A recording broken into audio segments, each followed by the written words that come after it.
Good morning, everyone, and welcome to Yin Yoga. Thank you for being here. Let's close the eyes, take a moment to settle and center, allowing the heart space to accept your breath, expanding and contracting as you inhale and exhale. Our last class of February, I've been talking about the heart and the energy of the heart the whole month. And today we have just a little variation of that focus. We're going to stay with that heart coherence. We're going to stay with this element of embodied peace. But we're going to add this component this morning of trust. Of trusting your own embodied wisdom. Of trusting your own knowing. Sometimes it can be hard when we're listening to all of the advices of everybody. Who do we listen to? What do we do? And the teachings tell us to just get quiet and listen. Because we know internally our body has wisdom. We are wise women after all. We've been around the block a few times. And we do know. So today, adding this trust component to our already pretty solid theme of heart coherence. And I think they go together, this peace idea, this coherence of the heart and mind, harmony, sattva, with trust. Because when you don't trust yourself and your own knowing, there's always this sense of, I don't know what to do, I'm not sure how much I'm doing, which way do I go, who do I listen to? Almost like the rug gets pulled out from underneath you. You stand solid in your own knowing, trusting yourself that you have the wisdom.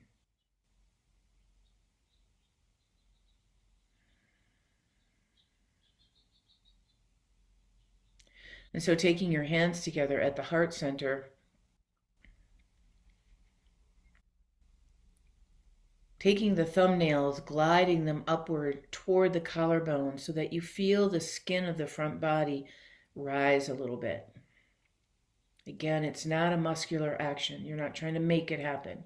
There's just a sense, this is your fascia, releasing, opening, expanding. Let the shoulders drop down a little bit, soften the neck, maybe toggle your head a little, and then drop your chin towards your heart. Taking a moment for your own intention of why you're here and what you need. And breathing into that deep knowing.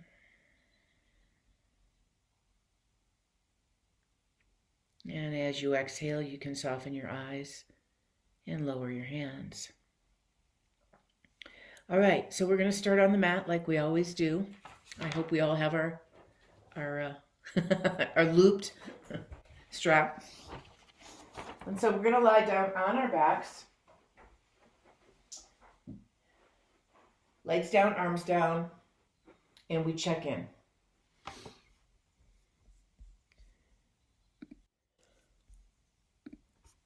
Check in with first the body, the wisdom of the body. And then we check in with how the body's breathing.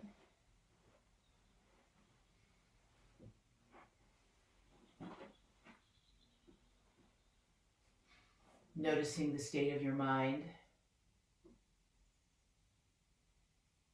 and the state of your emotions at your heart center.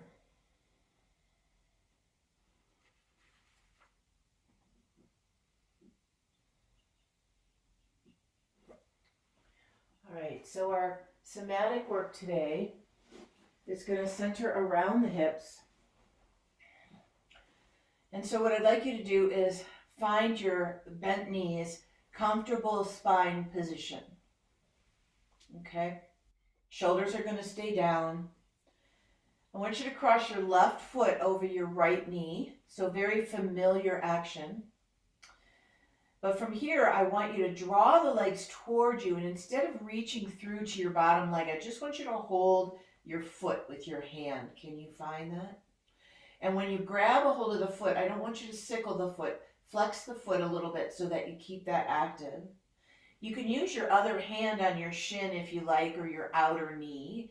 And what I'd like you to do is draw the legs in towards you as much as you can. And you're going to kind of curl in slightly. So from here, we're going to rock and roll. So I want you to go towards your right. So you're going to gently roll a little bit over to the right and then gently roll back. And gently roll over. Now your roll is your decision. So some people are going to go 3 inches. Some might go all the way to the floor. If you decide to go all the way to the floor, move your hand onto your ankle so that you've got that freedom to do that. And the trick here is that we're trying to keep the legs closer to the body. Normally I might do this with the foot on the floor. And we're just going to this one side. I'm not asking you to go back and forth. Just keep going to the right. Rock all the way wherever you want to go. And then bring yourself back up to neutral. Head stays level and resting on the floor.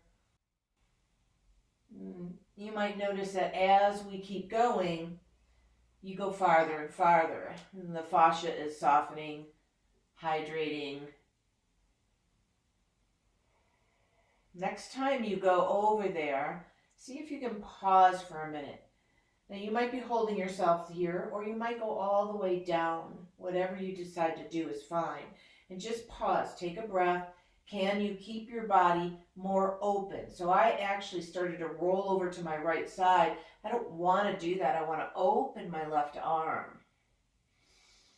So wherever you are, see if you can stay for maybe 3 breaths here. This is not your yin pose. This is just getting started. Breathing into the somatic action and the nervous system. 1 more breath. And then bring yourself back up. Release your leg and then settle yourself down. Legs down, arms down, in between. We just notice. Let the body drop in, regulate.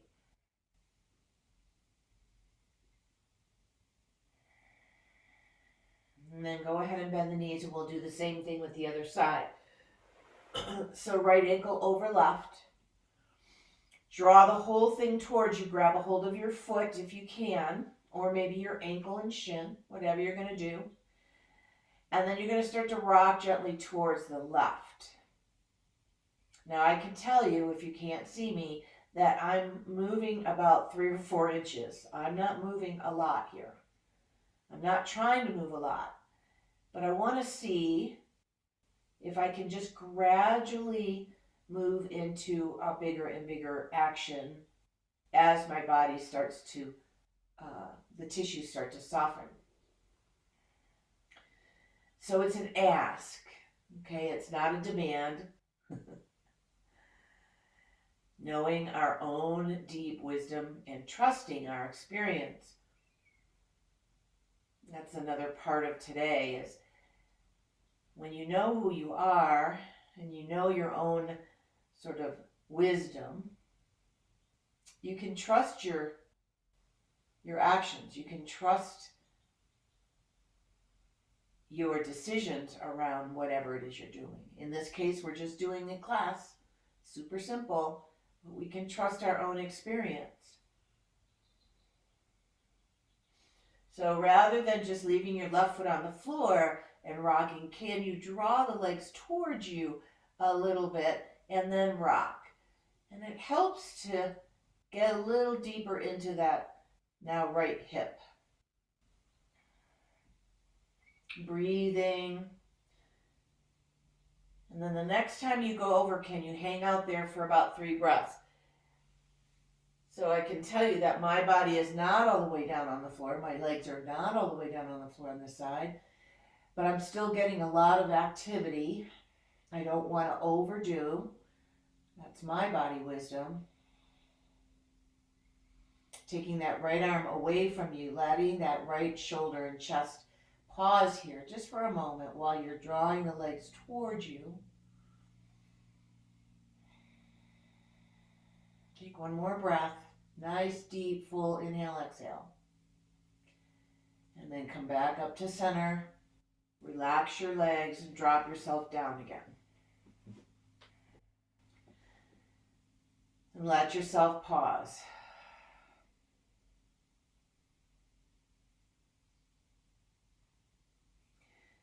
Now turning the palms down, let them be right next to your body. Let your legs stay down. I want you to just slide your right hand down as if you're trying to touch the outer side of your leg a little lower. And then slide it back up. Slide your left arm down, hand down. So you don't pick the hand up, you leave it on your mat. And you just kind of glide it down as far as you can, and then you come back. And what I want you to notice, without you actually doing it, I want you to notice your shoulder blades, first of all, and how they glide up and down. And then notice what your head does without you making it do anything. Just notice if there's any movement, what kind of movement there is. Remember, do one arm at a time. And if your head is moving, just let it move. Your head, neck, and shoulders are all attached. And then as you're reaching, can you spread open your fingers, stretching your fingers nice and wide, as if you're trying to touch as much space on the floor as you possibly can with your fingers. Let's do one more. And then just pause in the middle and let go. Turn your palms over.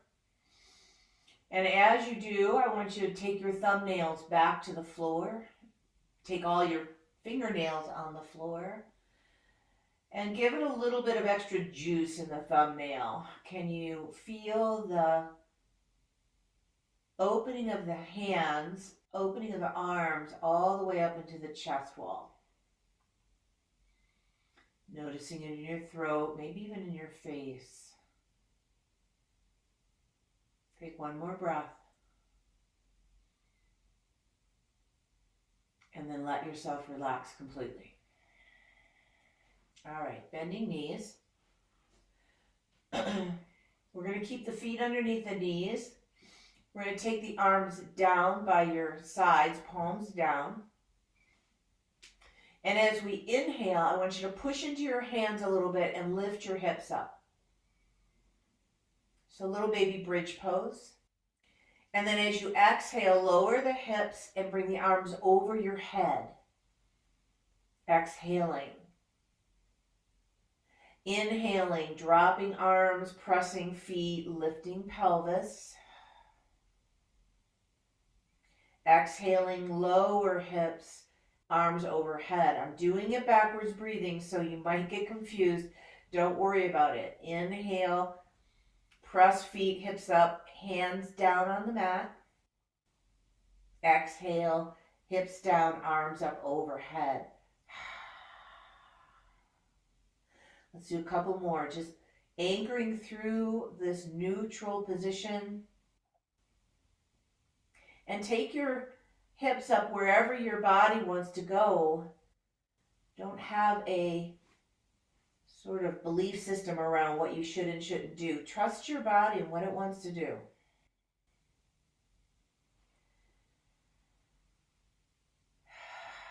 Next time we inhale and lift the hips, hands down by your sides, I want you to stay there for 3 breaths.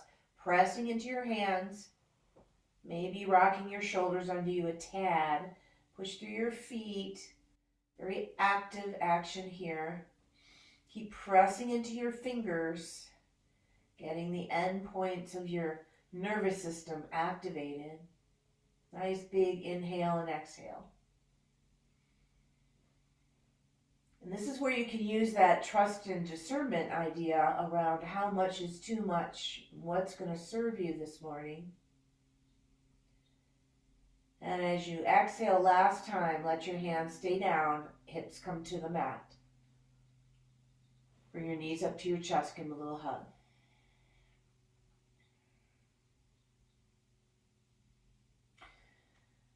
Alrighty.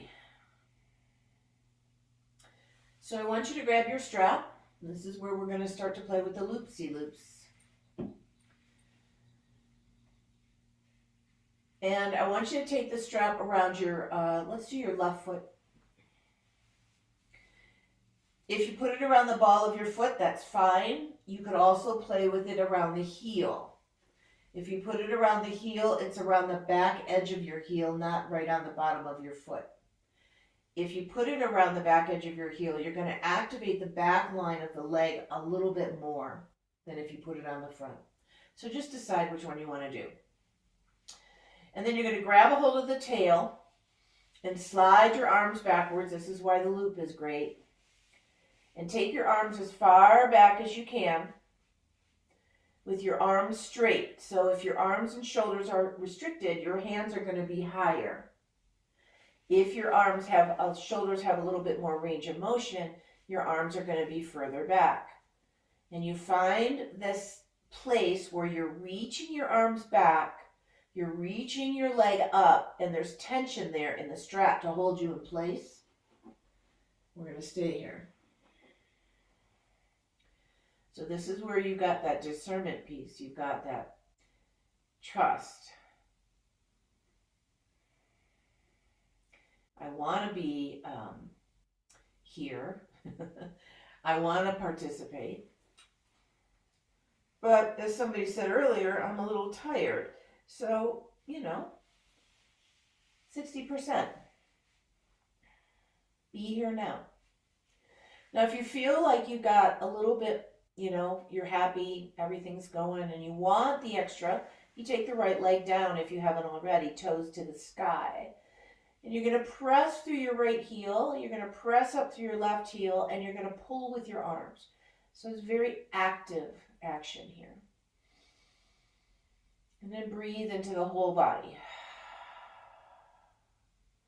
Trying really hard not to overwork, but you are doing something here. There is some efforting going on. Whichever way you're using the strap, make sure that your top leg is straight. I have this other woman, she's new in my class, she's friends with some other people. And her knees are really funky. And she just will not straighten her knee. She won't do it. I don't know if she has been taught to do that or if she's got a fear around it. And as much as I try to encourage her, she just doesn't want to do it. But she can, so what that means is the back of her leg is always tight, right? But she can pull her foot to her buttocks and flex her knee all the way. What I see is an imbalance. She's got a hyper flexible quadricep and a really super tight hamstring. And that's an imbalance. And so the knee isn't functioning properly. She doesn't trust me yet because she doesn't know me that well. But I think if she were to listen a little bit and not do those extremes on both sides, she'd start to balance herself out a little more. Anyway, I found that to be so interesting, which is why I keep telling everybody to straighten this top leg. All right, so here we go. We're going to take this to a different level. I want you to reach up with your left hand as close to the foot as you can get. And I want you to keep thinking about your arm being straight all the time. You're not pulling it down with your hand and elbow bending. You're going to bend your right knee, and you're going to roll over to your right side and keep pushing the foot up to the ceiling. This is the funny new part. Take your right arm and put it underneath your head. So you can do a bent arm like this, or you could do a straight arm. Bottom leg can be bent to help you balance. And I want you to take that foot, this left foot, and go straight up towards the ceiling. Press with your legs. So your bottom leg is helping you stay on your side. There's a little bit of balance component.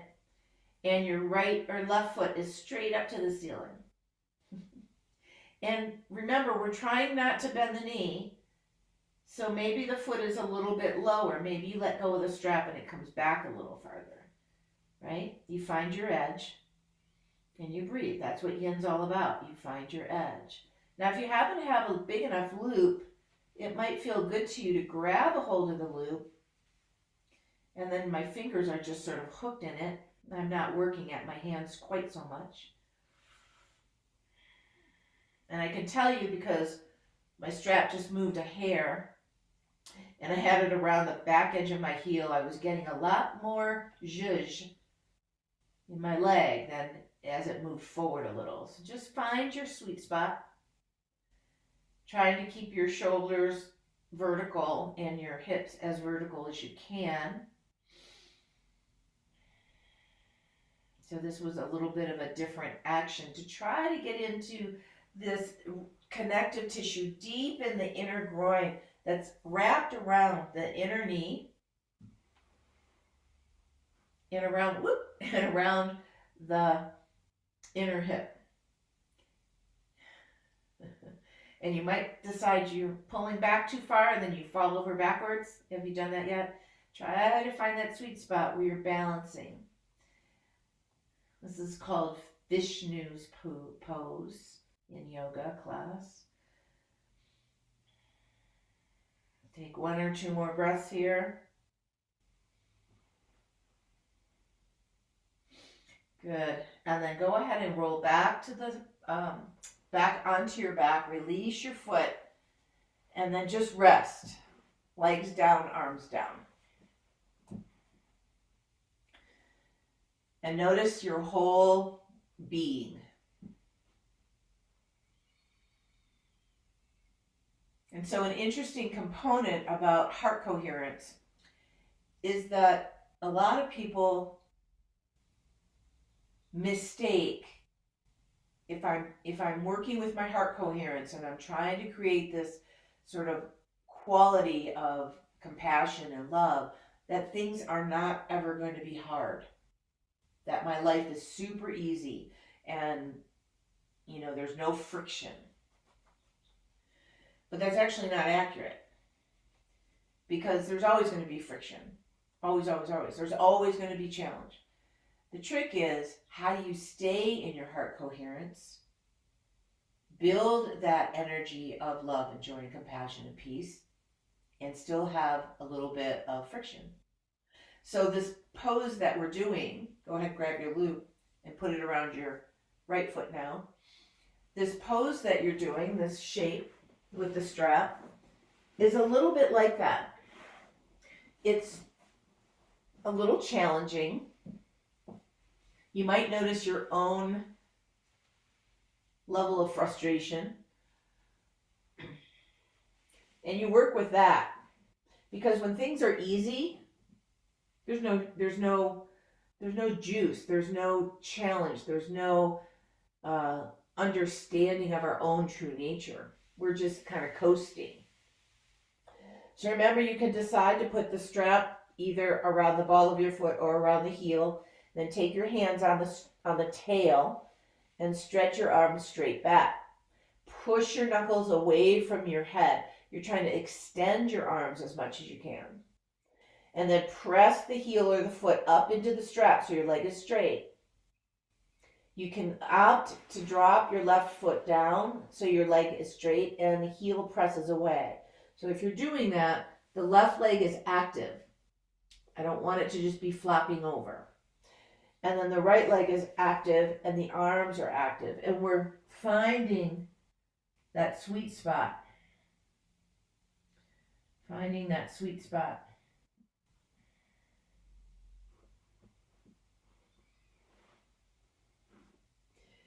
And as we kind of work in this little bit more of an effort,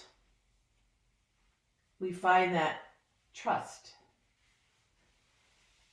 Trust your experience. Trust your decisions.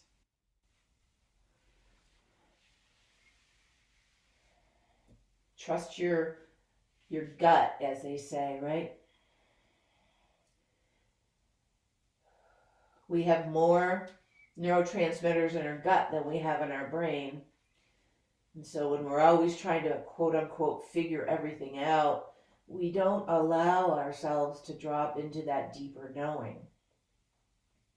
We override the process. And then as a result, we always have a little jacked up nervous system,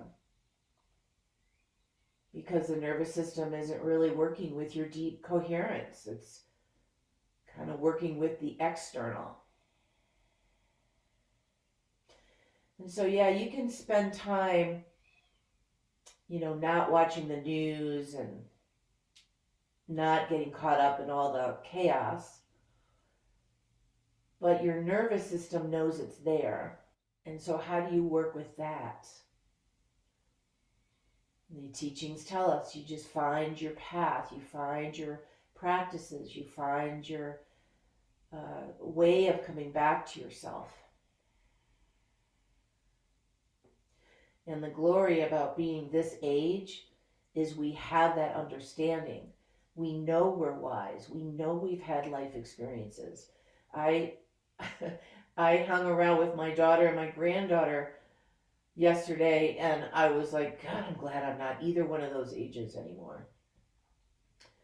Because there's a lot that they're still working on.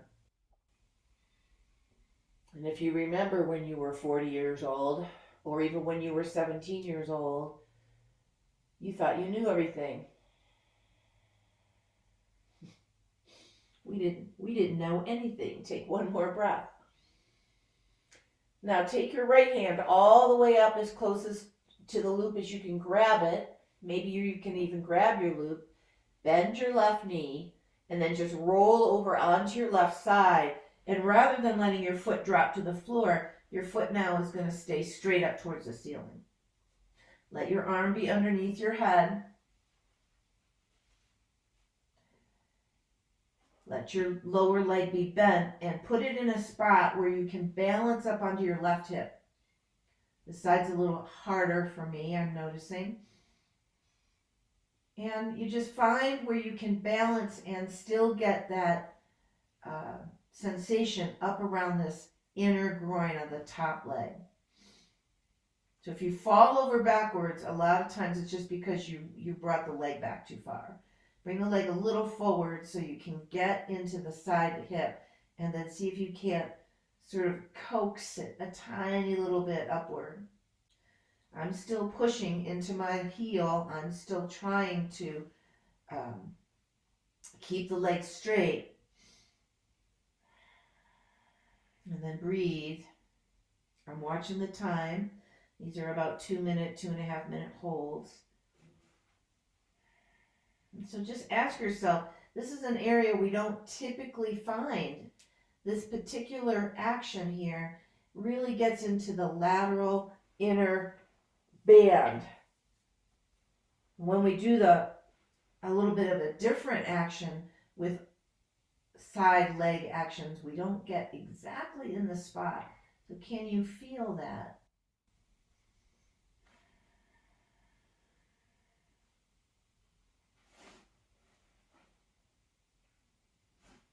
Fascinating how different my sides are. I don't know if you're feeling that or not. Take one more breath. And then let it go. Roll back onto your body. Let go of the strap. And then drop it. Arms down, legs down. Pause.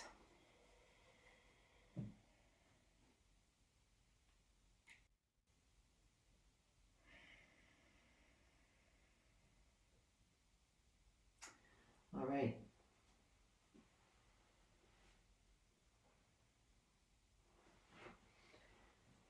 Let's bend your knees, and we're going to roll over onto our bellies.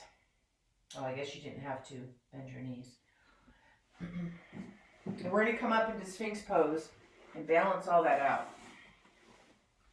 So if you're able to come all the way up into Sphinx pose, elbows under shoulders, palms down, please do that.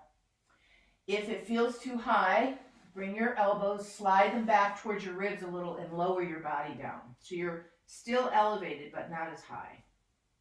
Turn your toes under, press through your heels, and then we're going to hold here for a bit. Now, the heels, pressing through the heels is just like what we were just doing, but the focus is a little different now. You might notice that your butt wants to clench, so it's not that I don't want you to use your butt muscles, but I don't want you to tighten them on purpose. Let your belly and your pelvis feel heavy, and gently now draw the elbows like you're trying to slide them backwards, and see if you can feel the skin stretching on the front of your body from your maybe belly button up. And then imagine the back of your head, the back of your skull sliding like long ways upwards. So I'm not looking at the wall. I've got my eyes down a little. And I'm trying to imagine that someone's got a hold of the back of my head and they're pulling it to make it longer, pressing through the heels so that you've got this active body. You're very active here. And breathe into whatever's present.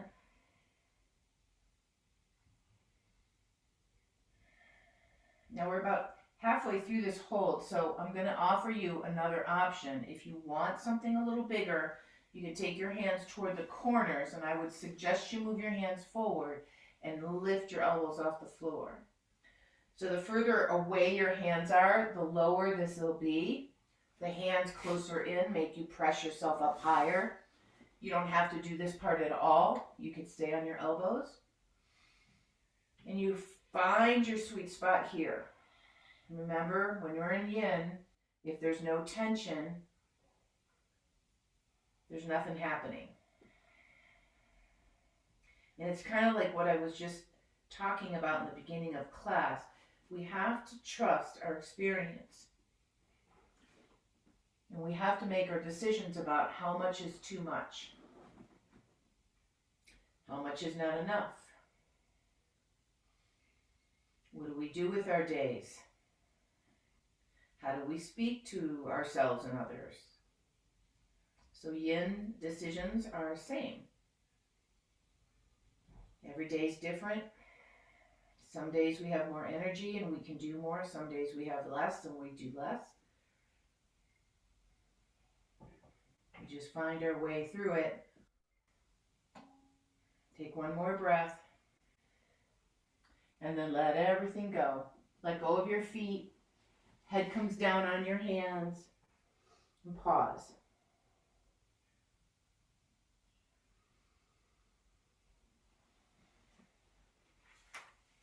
I had an experience this past weekend. I had a really, really tough night a few nights ago. And I knew I didn't sleep well. And I did have my watch on so I could look at my app to figure that out. But prior to me looking at my app, I was like, I think I'm going to work out today. I might do the bike or go for a weighted vested walk or whatever, you know, talking to myself like that. But I knew I didn't feel great because I didn't sleep well. But I was overriding my intelligence. I was overriding my embodied wisdom because I thought I had to work out. Press yourself up away from the floor. Feel free to pause in the middle here in table.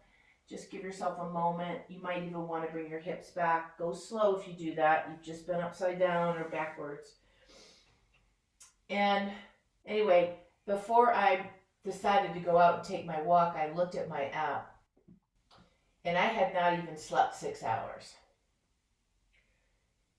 And I felt like I could go out for the walk. And then I said to myself, no, don't be so stupid. Your body needs the rest. So I did a meditation instead. And I felt so much better. And I was like, why do we do that to ourselves, you know? So that's this embodied wisdom I'm trying to get you to think about. Come to your seat. Remember, you can always sit up on something if you need. We're going to move the body, the legs into, we call this butterfly in yin, but it's called Baddha Konasana in yoga. The feet are close to the body. And because I'm short-waisted, I could grab my feet and I can actually use that leverage to help me sit up straight. But if you can't do that, you could sit up on your blanket. The closer your feet are to you, the deeper into this inner groin we're getting, and that's kind of where we were in that other weird pose. So sit up on a blanket if you need to. Grab a hold of your feet. Find your sitting bones down on the earth somewhere. Knees are open. So the other thing to think about is if your knees are way up and you're just really struggling, you need to sit up on something. It'll make your whole experience different. In fact, I think I'm going to do that myself. I'm using my own wisdom. Just because I can struggle and make myself sit here doesn't mean I should do it that way.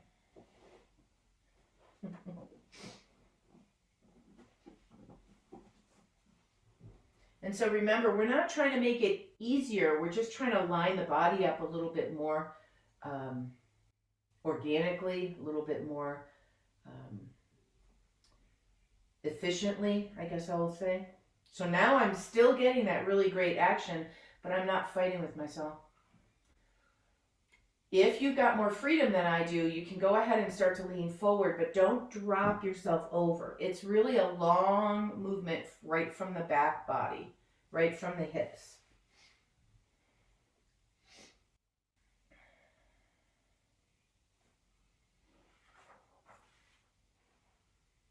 And then maybe take yourself into your own experience of embodied peace, wisdom, connecting to that heart coherence.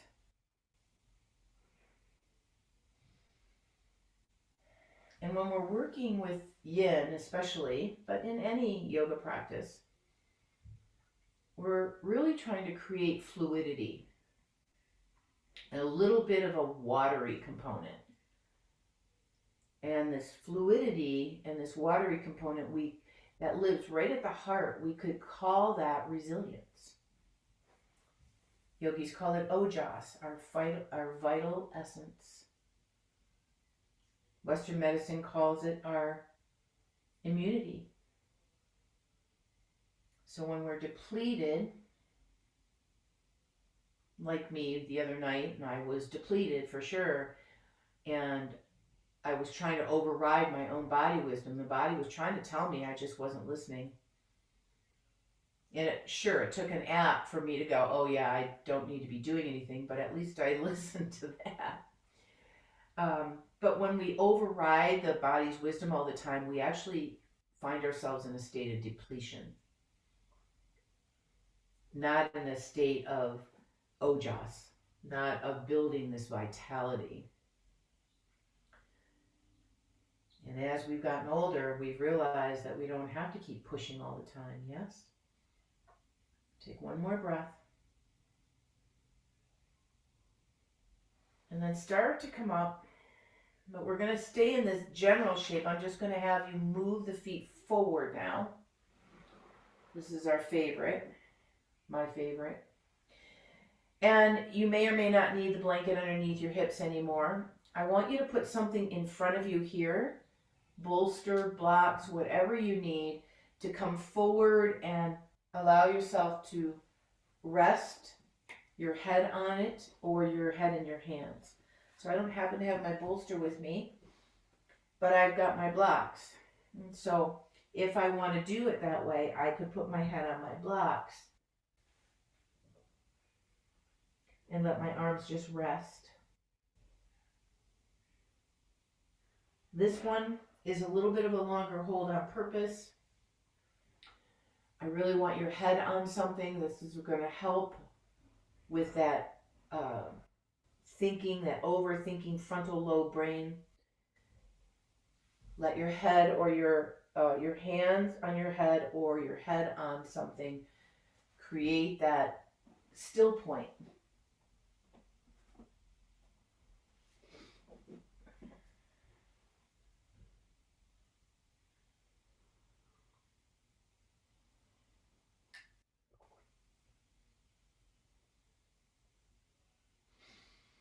And then we settle in, breathing into the heart.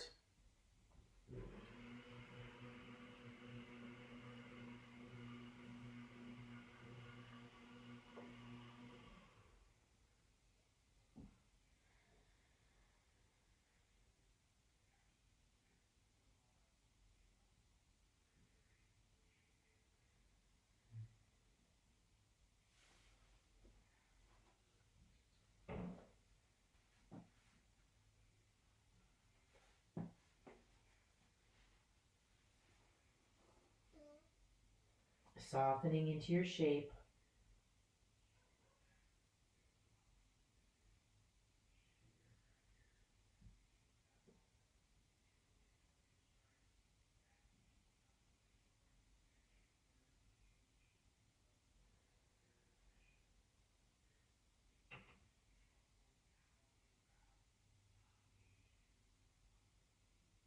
And you might notice as you wait here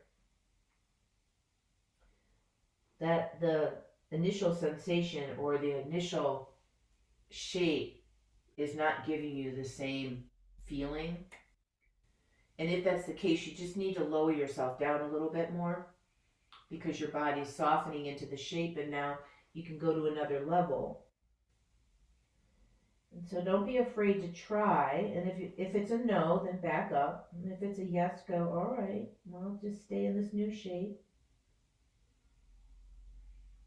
Reminding you that these tissues that we have, when they get hydrated, they get softer and they have some resiliency. So they start to have this, stretch is the wrong word, but more elongation, more able to move through whatever direction we're asking.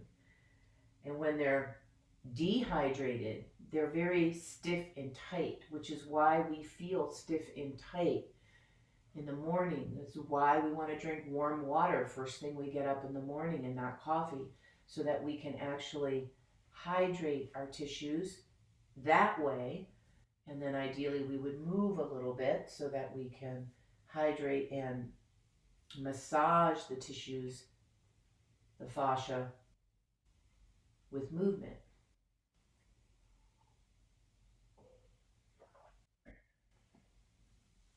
And one of the reasons I love yoga so much is because it does tap into all the different planes of movement. It does tap into all the different joint mobility. It's not always the same thing, like walking. Walking is a great exercise, but it is the same repetitive pattern. And like this woman I was talking about with her knee, she's a walker. And I'm like, how are you doing that with such restricted hamstrings? She must not be able to really fully extend her leg, which makes her gait funny, which leads to the problems of her hips and her back and her knees. So it's just it's interesting to observe. Take one more breath. And then start to bring yourself up. Bring your legs together and stretch your legs out. And now before we lay down again, I want you to pull your toes back towards your nose, sitting up nice and straight, or you can use your fingers to lift your chest up. Activate your legs equally. Even press your heels a little bit into the earth so that you've activated some of the muscles in your legs. And take one more breath here. And then let it go. All right, so we're going to lie back onto the back body. We're going to do a couple easier shapes, and you are going to need your bolster, your blocks close by for the last part of class. So go ahead and lie down, finding that nice neutral position that you like in your upper body. The shoulders are, pretty stable on the mat. Your head feels heavy. And then we're going to put the legs down. We're going to go into banana here. So let your legs go over to the left first. Remember, you can always cross your ankles if you like. Keep your pelvis level and then bring your head and shoulders to the left. Maybe bringing your arms up over your head. Your arms don't have to be straight. They can be bent. They can be resting on a bolster or blanket behind you.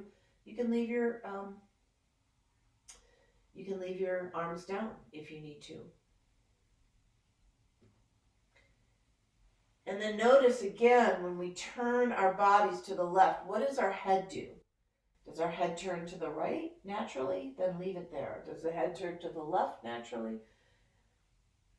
See what your body does without you trying to control it.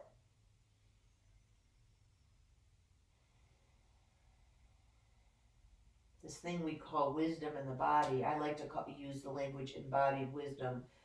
It's really profound. There's lots of books written about how your body doesn't lie.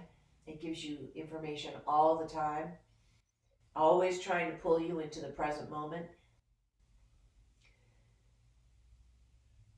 keeping you anchored. But we're just so smart, we just override all those signals and just keep doing whatever we're doing without realizing, oh yeah, I kind of missed the moment.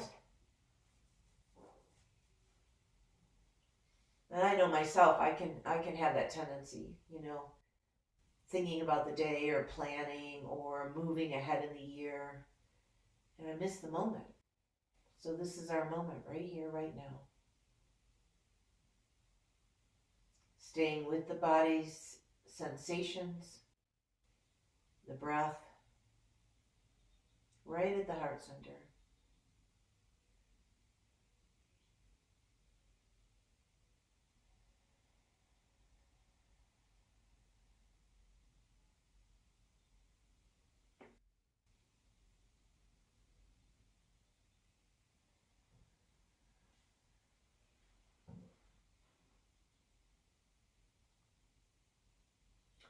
Take one more nice deep breath. And then let your arms come down if they're over your head and start to wiggle back to the middle of the mat. Legs come back to the middle of the mat. Bend your knees. Reset your pelvis by lifting it up and pressing it back down. And then pause in the middle here. Your legs can be down or they can be bent, whatever feels good to your body.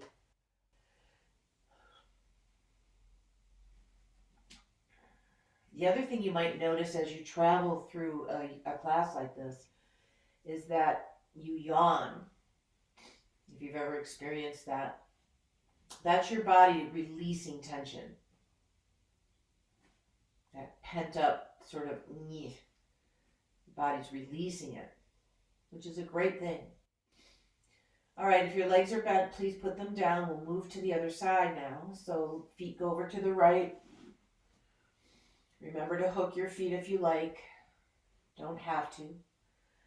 Head and shoulders over to the right, creating that curve in the left side body, and then maybe arms up over the head. If your arms are over your head, maybe support your left wrist or left forearm with your hand, your right hand. Some people like to hold their forearms. Some people like to just hold their hands or leave them open. Remember, tension against tissues on purpose. So don't go for, I'm trying to find the nicest, less tense place. Find the place that gives you a little bit of juice. My left shoulder was a little funky this morning because I slept on it wrong. And so I'm on purpose putting my arm in a place where I can gently now start to bring a little bit of blood flow, lymph flow energy flow to that shoulder. And breathing into the heart center, creating that heart coherence between the heart and the mind and the emotions. The yogis call it sattva, harmony of the mind.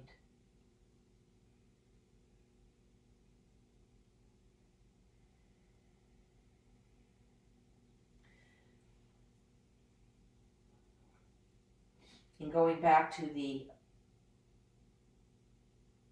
idea of resilience and building this juicy quality within the body, we call ojas, this vital essence. It's so important, especially as we age, to have this sort of watery, juicy quality, not only in our physical body, but in our whole nature, so we can be more fluid. We don't get so rigid and stuck. I like that idea.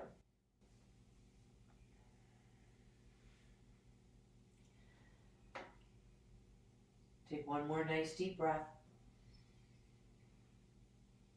And then start to bring yourself back to the center. Arms down, body in the middle, legs are bent, pelvis lifts a little bit, resets itself down. And then maybe knees to chest. Remember to do that gently if you are. Use your arms, but not overly so. Just find that sweet spot. You might want to rock a little.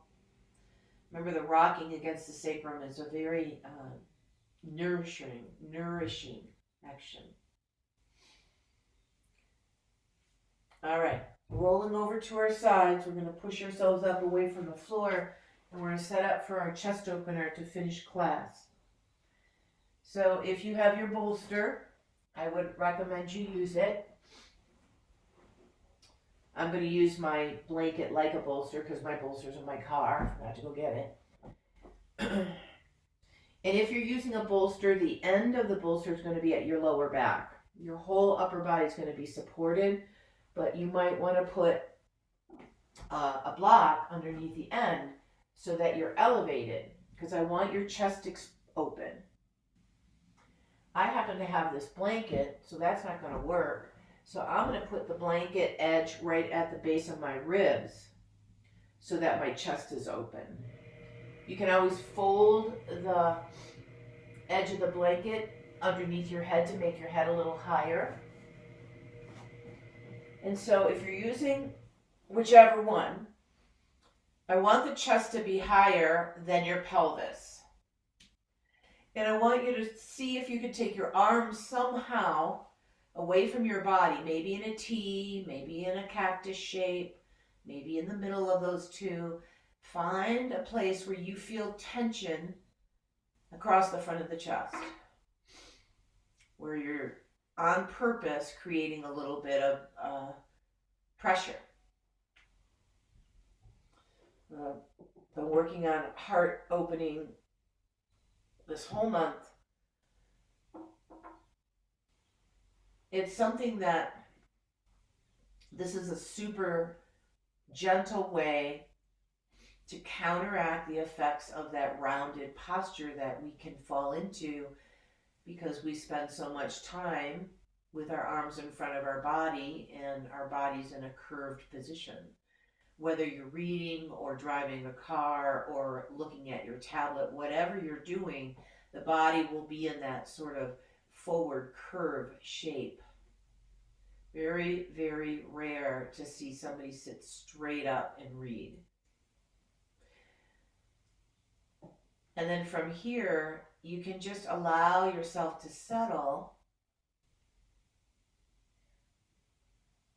kind of enjoying this idea of building that vital essence and that resilience at the heart.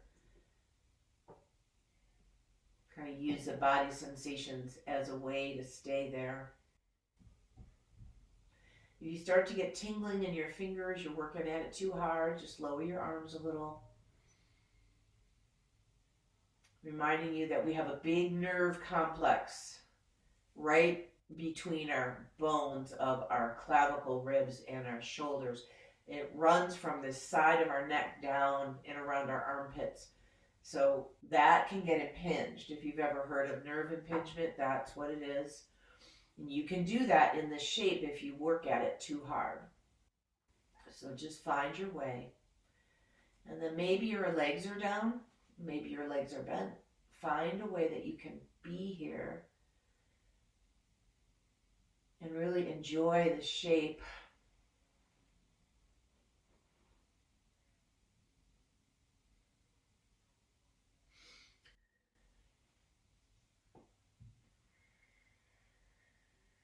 Now, if you feel cold, we're right at the end of class. Feel free to grab a blanket. I'm going to encourage you to stay here for Shavasana, but if it's not really working for you, come out of it and lie all the way down on your back.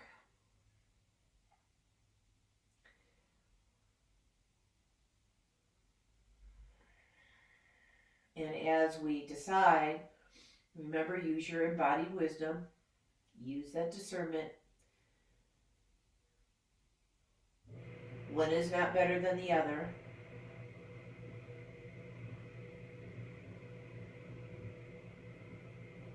And we find our way into a quiet space.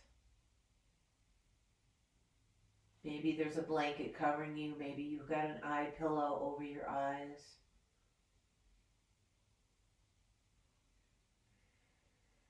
Feeling and sensing into your heart center as you breathe in and out.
Take a longer and deeper breath.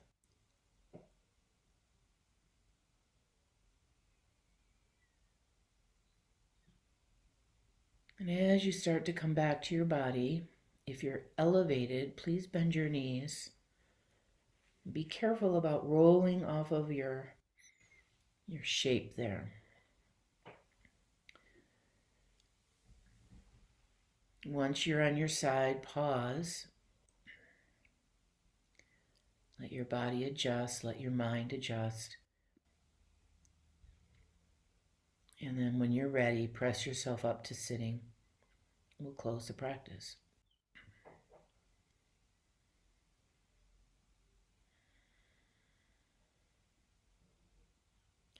Once you're sitting, just pause for a moment. Just become very aware of this idea of heart coherence, harmony, sattva. Like leading into the world from your heart center. Brilliant, expansive, full of joy, peace, and love.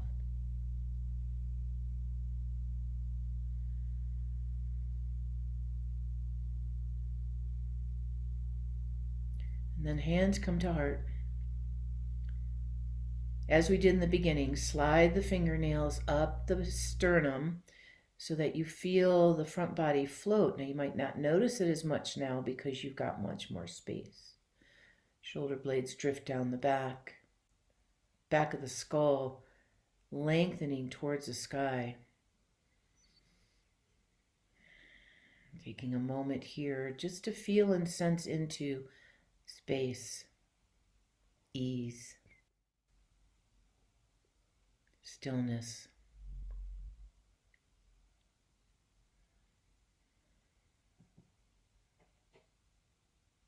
Closing practice, as we always do, with gratitude for our time together on the mat, our deep body wisdom and guiding light. May our light always shine brightly, and may we always see the light in each other. Namaste.